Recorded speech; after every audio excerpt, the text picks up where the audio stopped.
students, in this video of class 11th Business Studies, we will be discussing our chapter 2nd Business Organization Cooperative Society. Cooperative society, जो word cooperative है उसका मतलब क्या होता है? Together, साथ में मिलकर एक कॉमन पर्पस के लिए काम करना, उसे हम क्या बोलते हैं? कोऑपरेट करना। ठीक है, cooperative means working together with others for a common purpose. अब कोऑपरेटिव सोसाइटी क्या होगा? कोऑपरेटिव सोसाइटी क्या है? एक वॉलंटरी एसोसिएशन ऑफ पर्सन्स है। वॉलंटरी एसोसिएशन ऑफ पर्सन्स मतलब जब पर्सन्स अपनी इच्छा से, वॉलंटरी मतलब अपनी इच्छा से साथ में मिलकर काम करते हैं। किस मोटिव से? Welfare of the members. वो साथ में मिलकर काम कर रहे हैं अपने खुद के वेलफेयर के लिए, तो उसे हम क्या बोलेंगे? Cooperative society. The cooperative society is a voluntary association of persons who join together with the motive of welfare of the members। मतलब जो भी मेंबर होगा उस कोऑपरेटिव सोसाइटी का, वो अपने खुद के फायदे के लिए वो सभी साथ में मिलकर काम कर रहे हैं। They are driven by the need to protect their economic interest. वो अपने इकोनॉमिक इंटरेस्ट को, इकोनॉमिक इंटरेस्ट मतलब जो भी वो एक्टिविटी होती है सेल और परचेज की जिससे हमें प्रॉफिट अर्न होता है, तो उसे हम क्या बोलते हैं? Economic activity. वो अपने इकोनॉमिक इंटरेस्ट को प्रोटेक्ट करने के लिए इकट्ठा होते हैं in the phase of possible exploitation at the hands of middleman obsessed with the desire to earn greater profits. They are driven by the need to protect their economic interest in the face of possible exploitation at the hand of middleman obsessed with the desire to earn profits. ये लोग क्यों इकट्ठा होते हैं? क्योंकि ये अपने economic interest को सेव करना चाहते हैं। ये साथ में मिलकर जो भी, अगर कोई सपोज उनके साथ एक्सप्लॉयटेशन हो रहा है, कुछ गलत चीज़ हो रही है, या उनके साथ कोई अन्याय हो रहा है, या फिर जो मिडलमैन हैं उनसे ज़्यादा पैसा ले रहे हैं और उनको प्रॉफिट अर्न नहीं हो पा रहा है, इसलिए कोऑपरेटिव सोसाइटीज़ बनाई जाती हैं। The cooperative society is compulsorily required to be registered under the Cooperative Societies Act 1912। अगर आपको एक कोऑपरेटिव सोसाइटी बनानी है तो आपको इसको रजिस्टर करवाना पड़ेगा। कहाँ पर? Cooperative societies act 1912। The process of setting up a cooperative society is simple enough, and at the most what is required is the consent of at least 10 adult persons to form a society। अगर हमें cooperative society बनानी है तो हमारे पास कम से कम 10 adult persons होने चाहिए।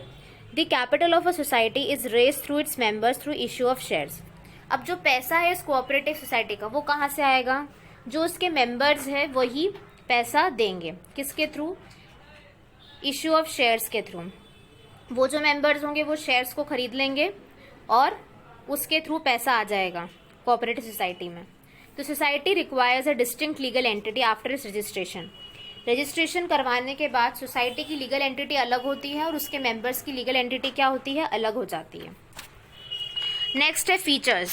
The characteristics of a cooperative society are listed below. ये कैरेक्टरिस्टिक्स है कोऑपरेटिव सोसाइटी की, या फिर फीचर्स भी बोला जाता है इसे। सबसे पहला वॉलेंटरी मेंबरशिप। वॉलेंटरी मतलब अपनी इच्छा से। The members of a cooperative society is voluntary. कोई भी पर्सन फ्री है इसे ज्वाइन करने के लिए कोऑपरेटिव सोसाइटी को, and can also leave any time as per his desire. और अपनी इच्छा के हिसाब से कभी भी वो कोऑपरेटिव सोसाइटी को छोड़ भी सकता है। कोई कंपल्शन नहीं होता है ज्वाइन करने का और छोड़ने का सोसाइटी को। There can not be any compulsion for him to quit और join a society, although procedurally a member is required to serve a notice before leaving the society. अगर आपको लीव करना है सोसाइटी को तो आपको क्या देना पड़ेगा? एक नोटिस देना पड़ेगा पहले से। There is no compulsion to remain a member. Member रहने का कोई कंपल्शन नहीं है। Member is open to all irrespective of the religion, caste and gender. कोई भी मेंबर हो सकता है, उसमें कोई रिलीजन, कास्ट और जेंडर का रेस्ट्रिक्शन नहीं है। नेक्स्ट है लीगल स्टेटस। जो रजिस्ट्रेशन होता है कोऑपरेटिव सोसाइटी का वो क्या होता है? कंपलसरी होता है। This accords a separate identity to the society which is distinct from its members. उससे एक अलग आइडेंटिटी मिल जाती है सोसाइटी को जो अलग होती है उसके मेंबर्स से। The society can enter into the contracts and hold property in its name. Society क्या हो सकती है, कॉन्ट्रैक्ट में आ सकती है और प्रॉपर्टी होल्ड कर सकती है in its name. Sue and be sued by others, मतलब वो जो कोऑपरेटिव सोसाइटी है वो किसी और के ऊपर केस कर सकती है और दूसरे भी उन पर केस कर सकते हैं। As a result of being a separate legal entity it is not affected by the entry और एग्जिट ऑफ इट्स मेंबर्स। ये एक सेपरेट लीगल एंटिटी, इसलिए कोई इंसान एंटर कर रहा है या एग्जिट कर रहा है उसका इफेक्ट कोऑपरेटिव सोसाइटी के ऊपर नहीं होता है। नेक्स्ट है लिमिटेड लाइबिलिटी। जो लाइबिलिटी होती है, उधार चुकाना होता है मेंबर्स का कोऑपरेटिव सोसाइटी का, वो क्या होता है, limited to the extent of the amount contributed by them as capital. जो भी वो अमाउंट कंट्रीब्यूट कर रहे हैं एज कैपिटल उतनी ही उनको लाइबिलिटी देना होती है, उतना ही लिमिट होता है। इस केस में लाइबिलिटी अनलिमिटेड नहीं होती है। आपके घर के एसेट्स को बेच के हम कोऑपरेटिव सोसाइटी का उधार नहीं चुकाएंगे, केवल आप जो मेंबर्स की लाइबिलिटी है वो लिमिटेड है, जितना उन्होंने कैपिटल कंट्रीब्यूट करा है उसके एक्सटेंट तक। This defines the maximum risk is that a member can be asked to bear. Next है control. In a cooperative society the power to take decisions lies in the hands of an elected managing committee. अब cooperative society में decision कौन लेता है, एक elected managing committee. The right to vote gives the members a chance to choose the members who will constitute the managing committee. जो members इस managing committee में होंगे उन्हें क्या होगा, उन्हें कौन नियुक्त करेगा, जो टोटल मेंबर्स है वो लोग वोट देंगे और उसी के बेसिस पे जो एक कमिटी के मेंबर्स होंगे वो भी डिसाइड होंगे। और इसी के कारण ये जो कमिटी है उसका कैरेक्टर कैसा होता है, democratic. In a cooperative society, the power to take decisions lies in the hands of an elected managing committee. The right to vote gives the members a chance to choose the members who will constitute the managing committee, and this lends the cooperative society a democratic character. Next, service motive. जो cooperative society होती है, though its purpose lays emphasis on the values of mutual help and welfare, भले cooperative society का purpose क्या है, mutual, एक दूसरे की हेल्प करना और वेलफेयर, सबका अच्छा। Hence the motive of service dominates it's working. जो मोटिव है सर्विस वो उसकी वर्किंग को क्या करता है, डोमिनेट करता है। अगर कोई भी सरप्लस जनरेट होता है as a result of operations, इसे डिस्ट्रीब्यूट किया जाता है मेंबर्स के बीच में as dividend in conformity with bylaws of the society. Next हमारे पास क्या है, मेरिट्स। मेरिट्स में जो कोऑपरेटिव सोसाइटी है वो बहुत सारे मेरिट्स ऑफर करती है उसके मेंबर्स को। Some of the advantages of the cooperative societies of organisation are as follows. First, equality in voting status. One man one vote governs cooperative society. Cooperative society में एक मैन का एक vote होता है, irrespective of amount of capital. भले ही किसी ने ज्यादा कैपिटल कंट्रीब्यूट करा हो या कम कैपिटल कंट्रीब्यूट करा हो, एक मैन को एक वोट का राइट होता है। Each member is entitle to equal voting rights. सभी की इक्वल वोटिंग राइट्स होती हैं।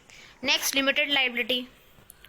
अब जो लाइबिलिटी होती है मेंबर्स की कोऑपरेटिव सोसाइटी में वो लिमिटेड होती है to the extent of their capital contribution. जितना उन्होंने कैपिटल कंट्रीब्यूट करा है उतने तक उनकी लाइबिलिटी क्या है, लिमिटेड है। The personal assets of the members are therefore safe from being used to repay business debts. मतलब जो उनके घर के असेट्स हैं उनको नहीं बेच सकते हैं हम, अगर बिजनेस के उधार को चुकाना है तो वो सेफ ही रहेंगे। नेक्स्ट है स्टेबल एग्जिस्टेंस। डेथ, बैंक्रप्सी और insanity of the members do not affect continuity of any cooperative society. अगर कोई मेंबर दिवालिया हो गया या उसका मेंटल स्टेट खराब हो गया तो उससे कोऑपरेटिव सोसाइटी की कंटिन्यूटी को कोई इफेक्ट नहीं होता है, क्योंकि कोऑपरेटिव सोसाइटी की एग्जिस्टेंस अलग है लॉ में और उसके मेंबर्स की एग्जिस्टेंस अलग है। A society therefore operates unaffected by any change in the membership. Next, economy and operations. The members generally offer honorary service to the society. As the focus is an elimination of middlemen, this helps in reducing cost. यहाँ पर कोई middleman काम नहीं करता है, इसलिए क्या है, फोकस किस पे, कॉस्ट को कम करने पे फोकस है। The customers or producers themselves are members of the society. जो कस्टमर्स और प्रोड्यूसर्स होते हैं वो खुद ही मेंबर्स होते हैं सोसाइटी के। And hence the risk of bad debts is lower. Bad debt का रिस्क जो है वो बहुत कम है। Support from government. The cooperative society exemplifies the idea of democracy and hence find support from the government. मतलब cooperative society किसका example है? Democracy का. इसलिए गवर्नमेंट भी क्या करती है? सपोर्ट करती है कोऑपरेटिव सोसाइटीज को, उनसे लो टैक्स लेती है, कोऑपरेटिव सोसाइटीज को सब्सिडी देती है, low interest rates on loans. Okay. Ease of formation. The cooperative society can be started with minimum of 10 members. आसानी से बन जाती है कोऑपरेटिव सोसाइटी, केवल 10 मेंबर्स चाहिए. रजिस्ट्रेशन प्रोसीजर भी क्या है? सिंपल है, बहुत कम लीगल फॉर्मेलिटीज चाहिए. It's formation is governed by the provisions of cooperative societies act 1912. तो हमने क्या देखा? कोऑपरेटिव सोसाइटी क्या होता है? कोऑपरेटिव सोसाइटी एक वॉलंटरी एसोसिएशन ऑफ पर्सन्स होता है who join together with the motive of welfare of members. Okay. Definition of cooperative society ये है. इसे आपको रजिस्टर कराना है कोऑपरेटिव सोसाइटीज एक्ट 1912 में. इसके फीचर्स का सबसे पहला पॉइंट क्या है? Voluntary membership, legal status, limited liability, control, service motive. Merits में सबसे पहला पॉइंट क्या है? Equality in voting status, limited liability, stable existence, economy in operations. Economy in operations मतलब सस्ते में काम हो जाना.